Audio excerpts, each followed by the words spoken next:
सहारा से संपूर्ण भुगतान के लिए ऐसे तो कई संगठन काम कर रहे हैं, जैसे कि विश्व भारती जनसेवा संस्थान, जिसके बारे में अभी हम बात करने जा रहे हैं।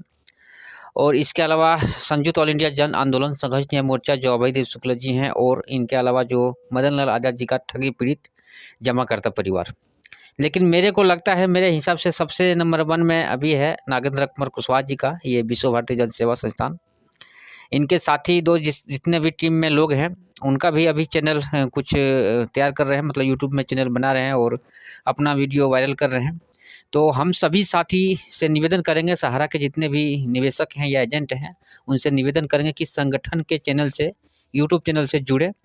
संगठन की तरफ से जो भी यूट्यूब चैनल बनता है, उस चैनल से जुड़ें और उस चैनल का वीडियो ज़्यादा से ज़्यादा लोगों तक शेयर भी करें, किसी माध्यम से, चाहे आप फेसबुक, व्हाट्सएप से शेयर करें।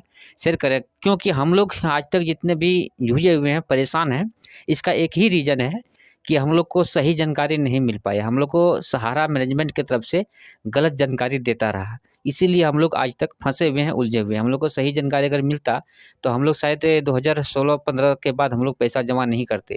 सहारा मैनेजमेंट की गलत जानकारी की वजह से हम लोग सहारा में पैसा जमा करता रहा, इसके वजह से आज तक हम लोग फंसे हुए हैं। 2015 के बाद जो पैसा जमा किया सहारा में, सबसे ज़्यादा वो फंसे हुए हैं। 2015 के पहले जो पैसा जमा किया वो लोग तो किसी तरह 16-17 में निकल गया। तो आइए हम आपको एक वीडियो क्लिप सुनाने जा रहे हैं, जो कि इस संगठन के, जो विश्व भारती जनसेवा संस्थान है, इस संगठन के जो साथी हैं, उनके तरफ से कुछ कहा जा रहा है। तो इनका बात पूरा सुनिएगा, उसके बाद कमेंट करिएगा। आते हैं। जैसे कल हम लोगों ने जमशेदपुर में एक मीटिंग की, जिसमें करीब 20 से 25 लोगों ने, मैंने अपने ही घर पे मीटिंग रखा था, जिसमें 20 से 25 लोगों ने शिरकत किया था। और इसमें हम लोगों ने ये डिसाइड किया है कि जमशेदपुर में जो लोग सहारा का पैसा लूटे हैं, आज वो लोग करोड़पति बने बैठे हैं। कुछ लोग जो है वो रिसोर्ट चला रहे हैं, कुछ लोग बिल्डर बने हुए हैं, कुछ लोगों ने 4-5-6 घरें खरीद ली हैं। सारे के सारे लोग करोड़पति बने हुए हैं और अपने घरों में बहुत आराम से, इत्मीनान से रह रहे हैं। हम इतनी मशक्कत, इतनी भागदौड़ कर रहे हैं और इन लोगों पर कोई असर नहीं हो रहा है। ये अपने घरों पे एकदम इत्मीनान से हैं। तो हमने ये डिसीजन लिया है कि हम जमशेदपुर में किस तरीके से अपनी मुहिम को आगे बढ़ाएंगे, उसका खुलासा मैं अभी नहीं करूंगा। हम लोगों ने बातचीत किया है कि कैसे कैसे हम लोग जमशेदपुर में भी आगे बढ़ेंगे। और कुछ साथी कमेंट बॉक्स में बहुत सारे कमेंट्स लिखते हैं, जिसे देखकर हमें बहुत ही अच्छा लगता है और प्रेरणा भी मिलती है कि हम आपके लिए और आगे आकर अपनी मुहिम को और तेज करें। कुछ साथी हमारा नंबर चाह रहे थे, मैं आपको अपना नंबर डिस्क्रिप्शन बॉक्स में लिख दूंगा। और कुछ लोग अगर मेरा वीडियो देखकर नोट करना चाहते हैं तो आप नोट कर सकते हैं। तो मेरा नंबर जो है वो 9334189361। आप लोग फिर से एक बार मेरा नंबर सुनिए, 9334189361। किसी भी साथी को किसी भी तरह की तकलीफ हो रही हो, वो जरूर हमसे एक बार संपर्क करें। हम जरूर चाहेंगे कि उनकी परेशानी को दूर किया जाए। और इस मुहिम में अगर जुड़ना चाहते हैं तो कैसे हम उनको जोड़ पाएं, कैसे वो जुड़ें, इसके लिए आप जरूर हमको फ़ोन करिए। इसके अलावा आपको बता दूं कि आज हमारे राष्ट्रीय ऑफिस धनबाद में भी एक बड़ी मीटिंग कुशवाहा जी के नेतृत्व में चल रही है, जिसमें निरसा के माले के विधायक अरूप चटर्जी साहब भी शिरकत किए हुए हैं। और वहाँ से भी एक कुछ प्लानिंग निकल कर आएगी कि हम लोग किस तरफ फिर आगे बढ़ रहे हैं। कुछ चीज़ें हैं साथियों जो मैं बताना चाहता हूँ। जहाँ तक कुछ जानकारी निकल कर आ रही है कि ओपी श्रीवास्तव साहब जो हैं, इन्होंने बाबा रामदेव की कंपनी में करीब करीब, जहाँ तक जानकारी मिल रही है कि 8-10 हज़ार करोड़ रुपया इन्होंने रामदेव की कंपनी में इन्वेस्ट किया है।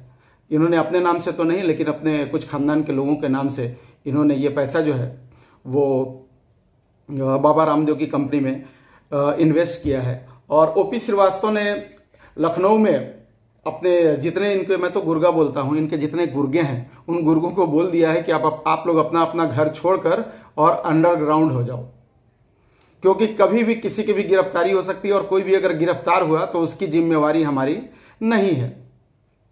तो साथियों, मैं ये कहना चाहता हूं कि हम कुछ चंद साथी, जिनकी कोई, मतलब मैं तो बोलता हूं कि हमारी कोई औकात नहीं है, हम एक सिंपल साधारण से लोग हैं, लेकिन बहुत ही ईमानदारी से और पूरी हिम्मत के साथ हम इनके खिलाफ में खड़े हो गए हैं। और कुछ लोग ही आज इनको भागने पर हमने मजबूर कर दिया है।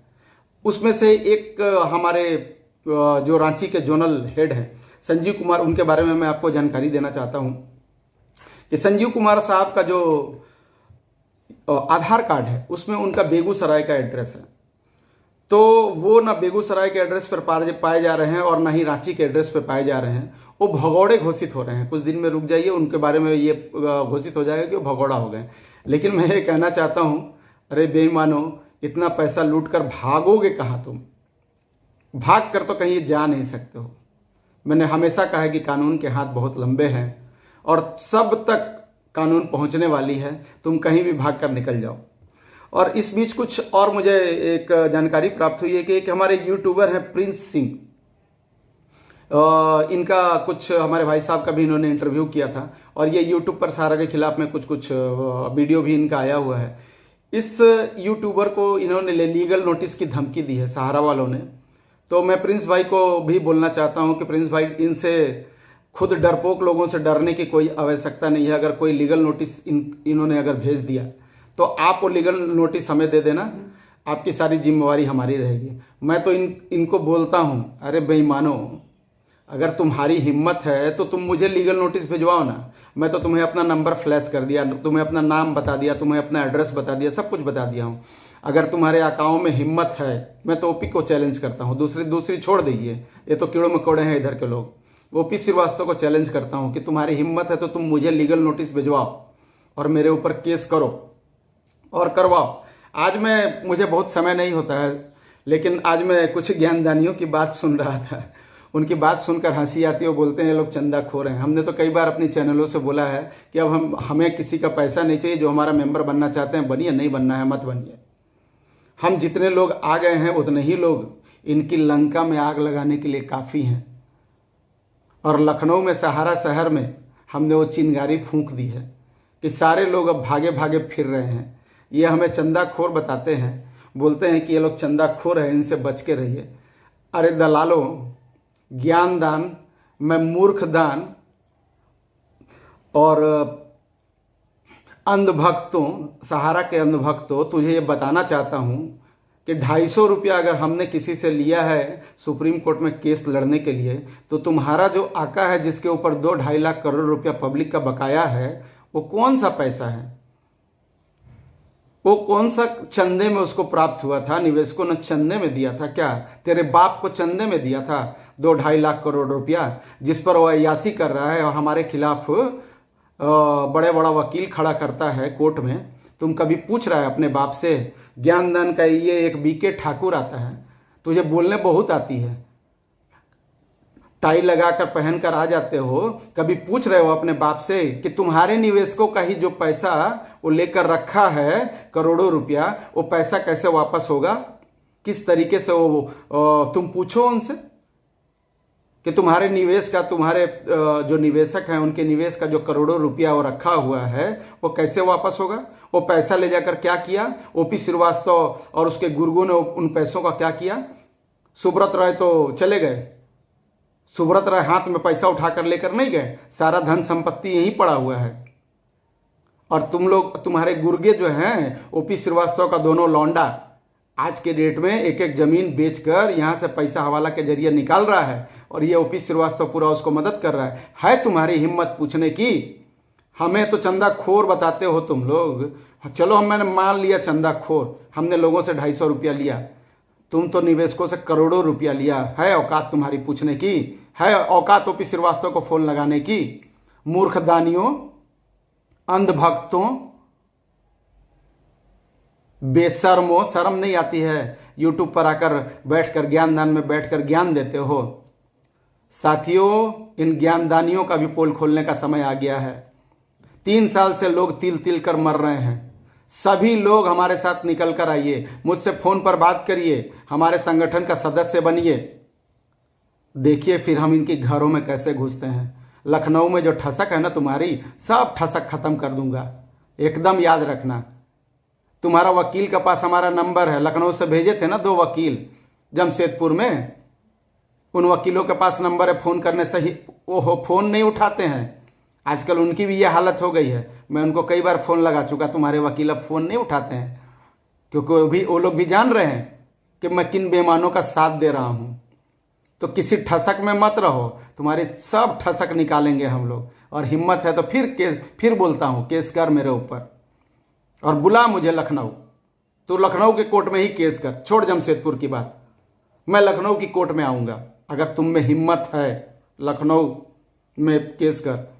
और सुना है ओपी श्रीवास्तव का एक बेटा वकील भी है, तूने जानबूझकर वकील बनाया है, अच्छी बात है, उससे वकालत करवाओ और पब्लिक का पैसा लेकर खाओ। कितना अच्छा धंधा है, बेशर्मो, शर्म नहीं है तुझे।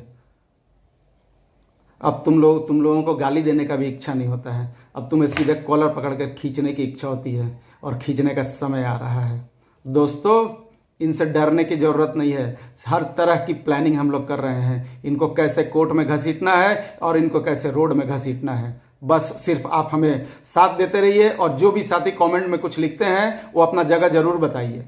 और कहीं किसी को कोई अगर डिस्टर्ब कर रहा हो, कोई अगर आपको धमकी दे रहा हो, तो आप हमसे बात करिए। इनकी सारी धमकी इनके पिछवाड़े घुसा दूंगा। नमस्कार।